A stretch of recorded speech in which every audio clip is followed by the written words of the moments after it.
Good afternoon, everyone. Good afternoon.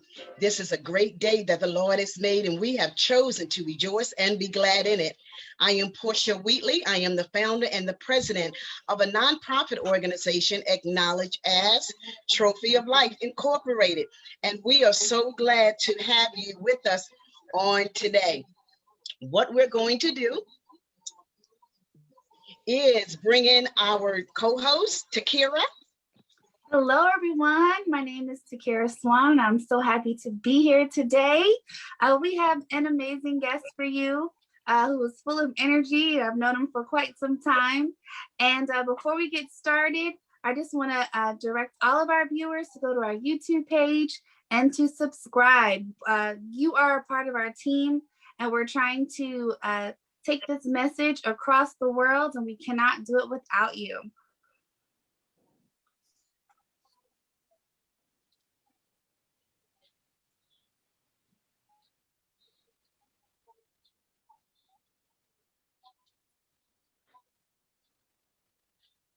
We definitely can't. We need you. Today, we are so happy to have one of our young people with us on today.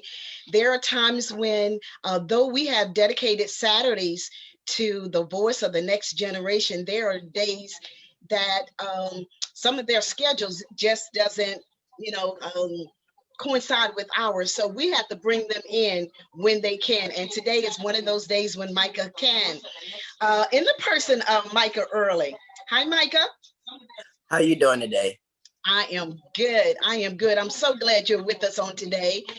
Why don't you go ahead and share with us, because today I want you to share from your heart some of the experiences that you've had, challenges you've had, things like that.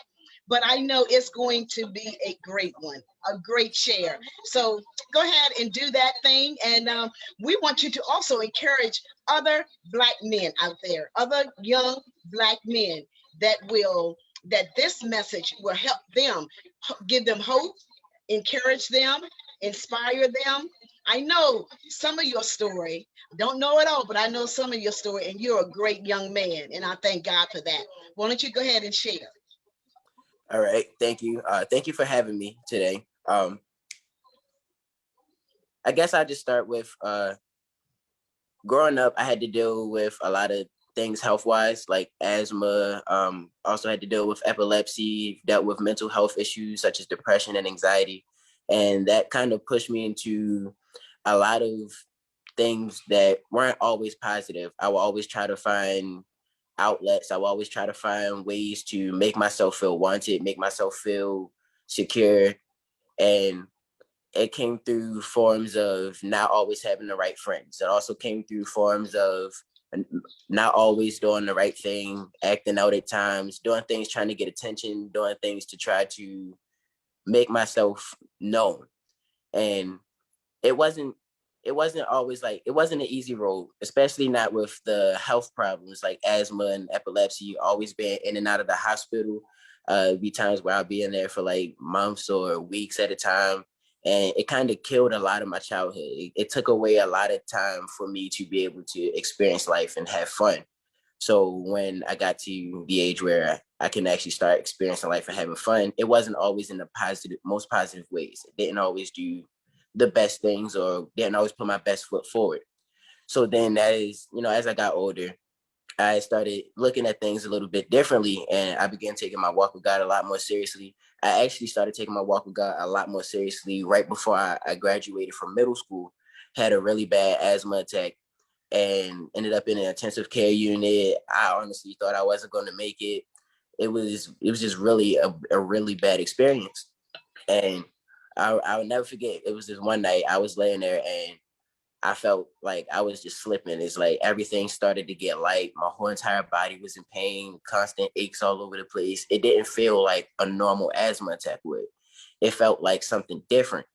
And I couldn't explain it. The doctors couldn't really explain everything that I was feeling. All they could really explain is, okay, he's having trouble breathing. That's the asthma part.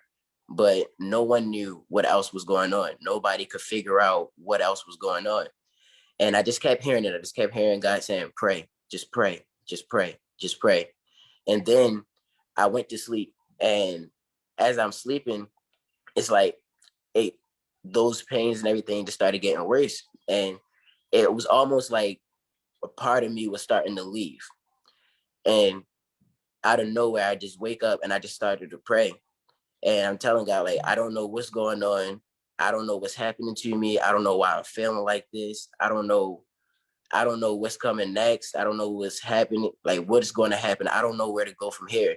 And I just kept telling God, I need you. I need you. I need more of you. Asking God to fill me like I never have before.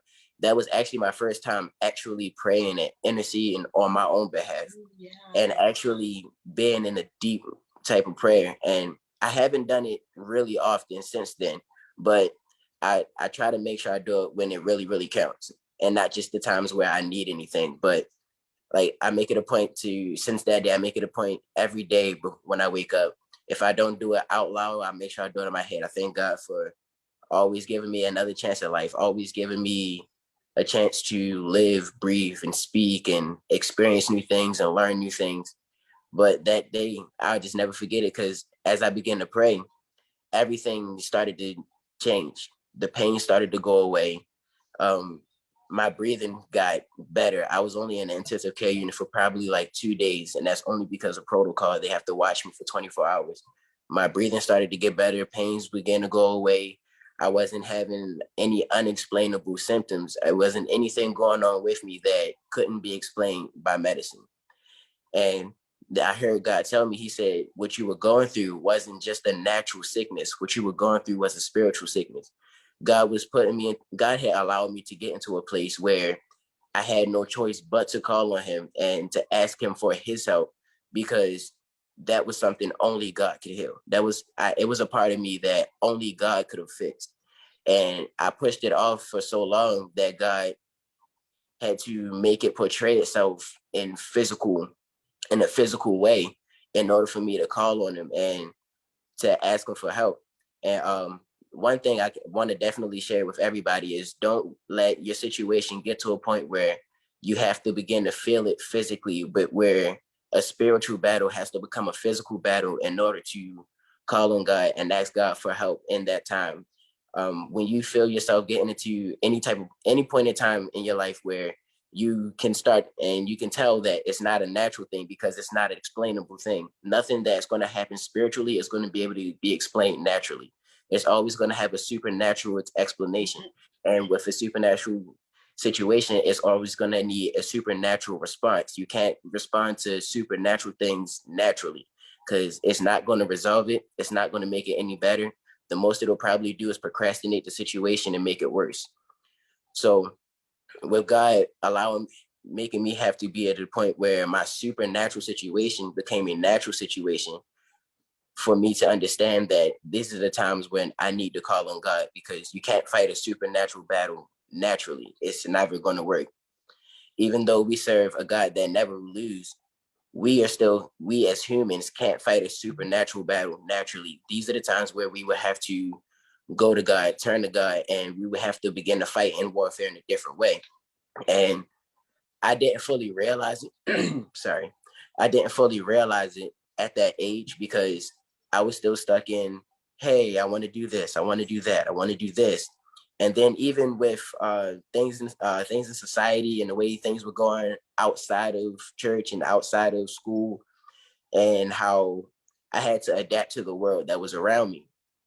And that was a challenge as well, because growing up, all we see outside is we're in the area where we see a lot of positivity, a lot of good vibes, a lot of good energy, and we want that to be everywhere. But then we have other places like where I grew up, where it's a lot of violence, a lot of gang violence, a lot of shootings, a lot of police killing young Black men, a lot of young Black women portraying themselves in not the best ways.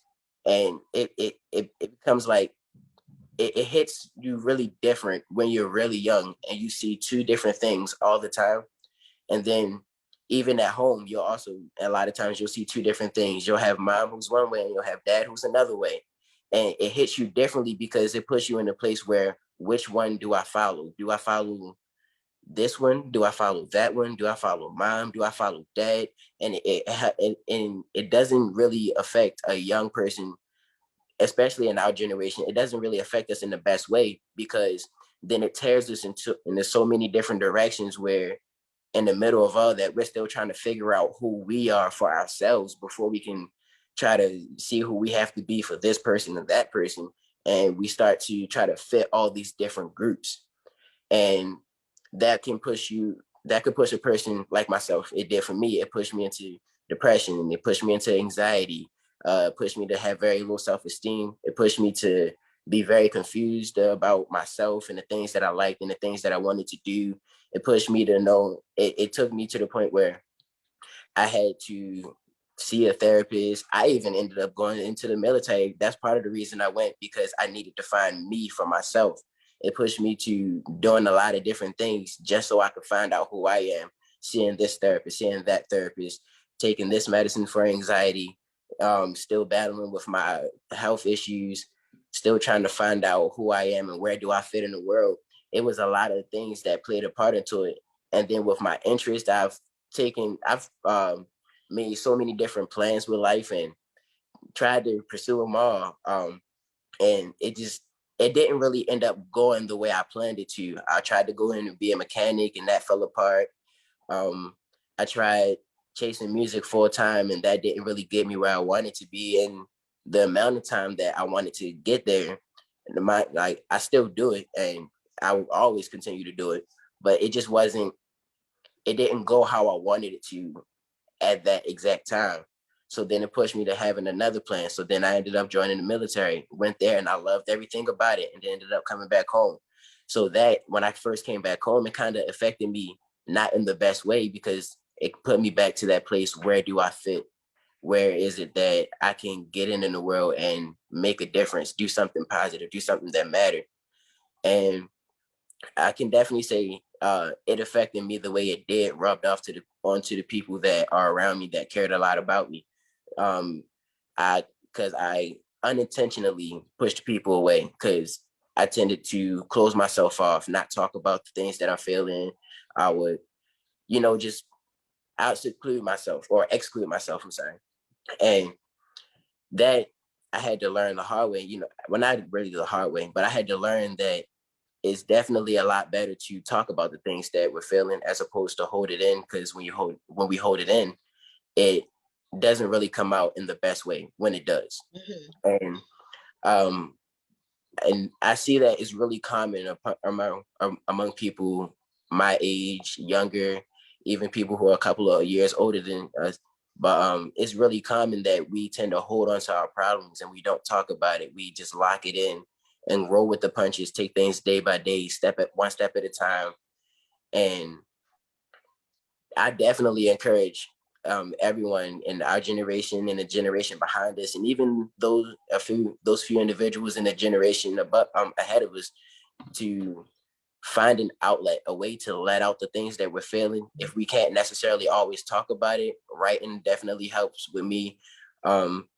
Sometimes you just need to take a minute and go to the gym and just let it out, or go for a walk, or go spend some time just you and God. That's definitely a really big help, just spending time with you and God. At first I did hated taking walks. Now I just take a walk for the sole purpose. I have that time to pray, and it just be me and God, and it really does help. And it's way more effective than we think it to be or perceive it to be. Because a lot of times we'll say, okay, it's just another prayer, another day. God, I know he hears it, and I know he's going to work on my behalf. But it's a lot of immediate things that happens that we don't really pay attention to, because we're not looking for the immediate results. Because a lot of times when we look for immediate results, it's for our own selfish reasons. It's because we want this to happen now. And anytime we want something to happen now, God says it'll happen 2 to 3 days from now. So we don't really see the small immediate results that God begins to perform when we call on him, and when we talk to him about certain things that we're feeling. You could be in a real bad mood and say something as simple as Jesus help me, and you don't even realize that your mood has already changed. You don't realize that you begin to feel better. You don't realize that in those words you just now gotten a lot stronger, because you're not looking for it, because you're looking for God to do something big and miraculous. when he finds it to be the right time, that we don't pay attention to the small things that he does. Just like when with our generation, I can definitely say, because our generation, we like to have things, sometimes it's either our way or the highway. And it's not the most positive attitude to have, but with that, it kind of drives our ambition. It makes us grind 10 times harder for the things that we want. That my way or the highway, if it's not going right, I don't want it at all. And it's it has this negative and positive perks with it, with us, but we tend to take that same thing to God, and we unintentionally go to God with that it's just my way or the highway attitude, and then we tend to find ourselves upset when God doesn't do the things that we wanted him to do. We find ourselves upset with God because we didn't get the things that we wanted right when we wanted it. And we don't really pay attention to the fact that God isn't always going to give us what we want right when we want it, but he'll always give us what we need right when we need it. And I had to actually take a step back one day and had to realize that, because I found myself praying to God actually right when I was about to be discharged. Part of me didn't want to go, and a part of me wanted to go home. So I was battling with myself. And when I found out what I was actually going to be doing, and it kind of really made me want to stay, because like, okay, I'm doing something, I'm making a difference. I'm like, God, I don't want this right now. Come, like, can we procrastinate this a little bit? And he definitely sent me home, because that's where I needed to be. But I didn't realize until that very moment. And the times when we pray and ask God for the things that we want, and he tells us no, and he doesn't give it to us, right in the moment when he gives us the things we need, he also gives us all the things that we want.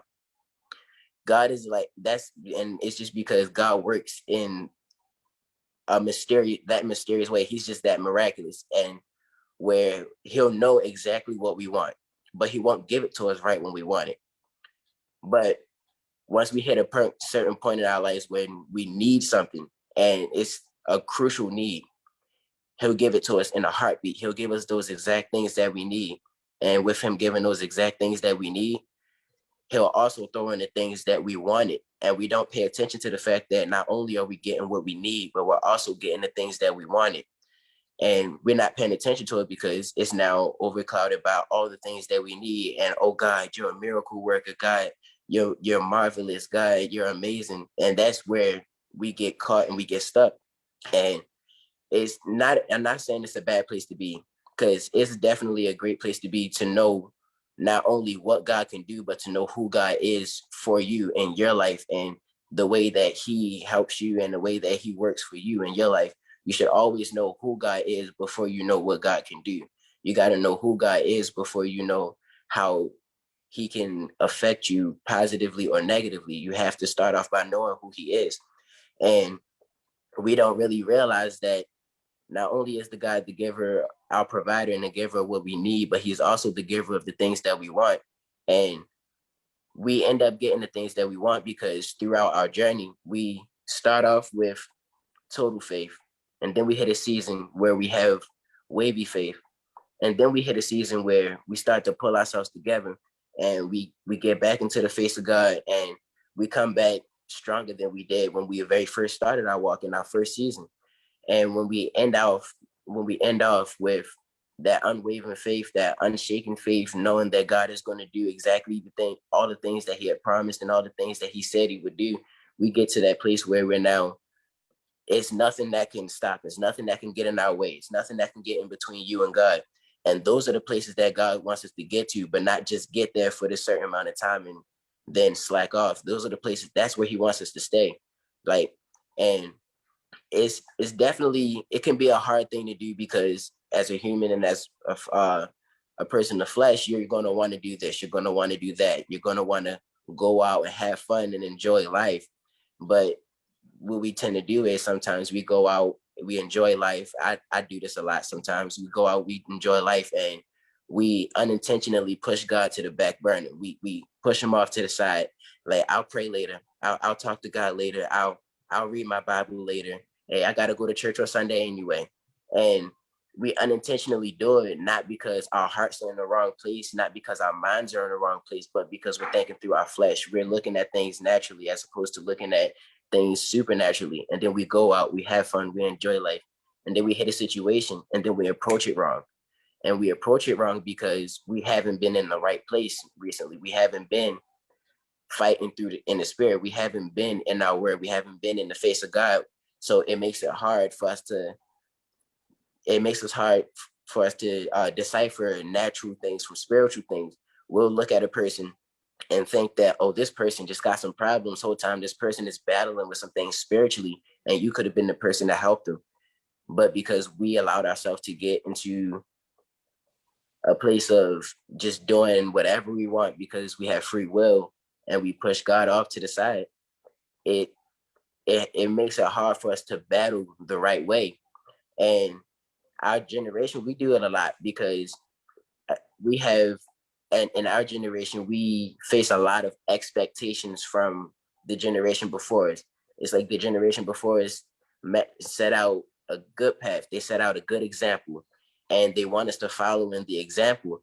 But we sometimes get to a point where we don't like having restrictions. We want to be able to enjoy life, and we see it, the way we see it is, how come I can't follow the example you gave and then still enjoy life, have my fun, have time to enjoy being young and, do the things that I've always wanted to do. And now I'm at the age I can just go out, I could do it. I could go and just go to a party and have fun. And, we do it. And so when we start to do it, we do it in a sense of rebellion.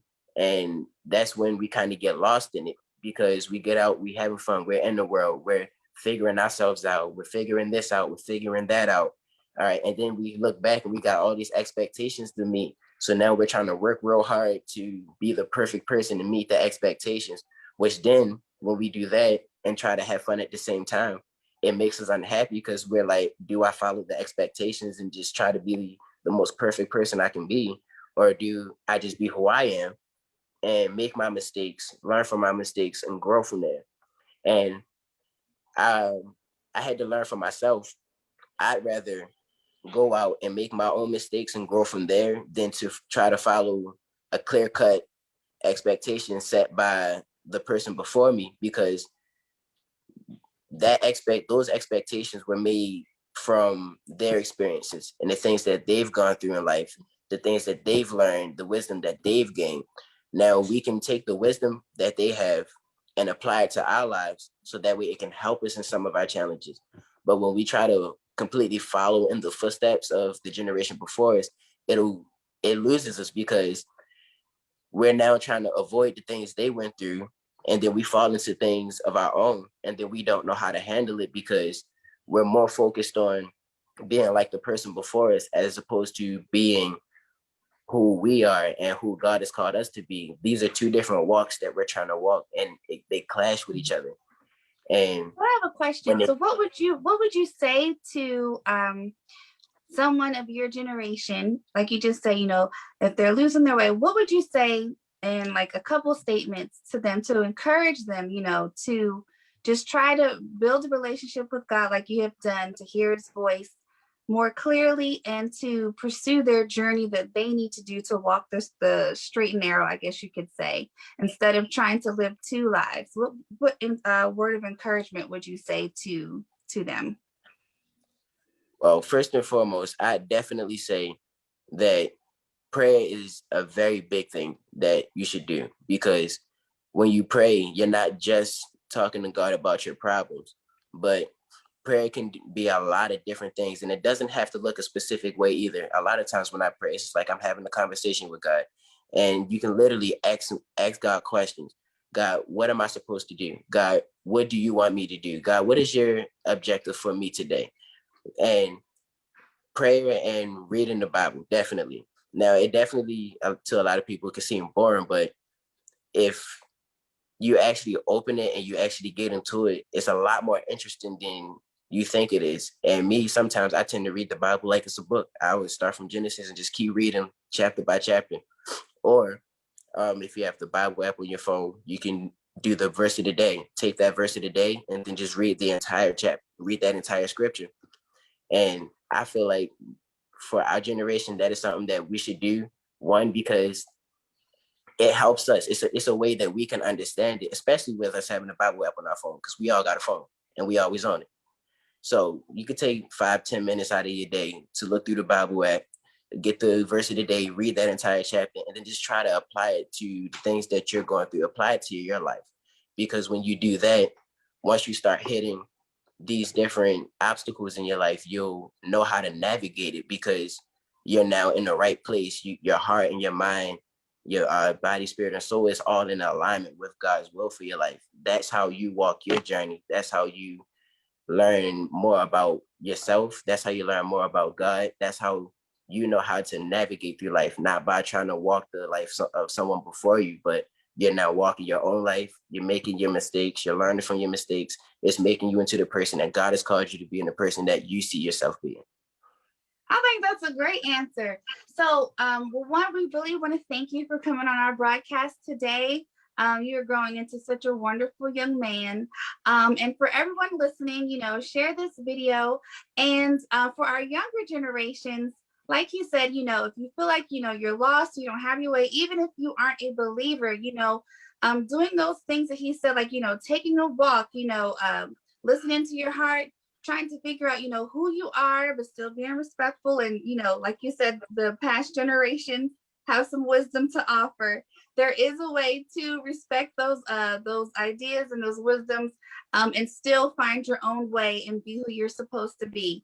And also, we just want to be so grateful for, your relationship you have with God in your life. Because like you said, the things that you've gone through, your illnesses, you having a relationship with God, he is laid your path out and found a way for you, to call on him, like you said, and have that spiritual warfare, being healed in the physical.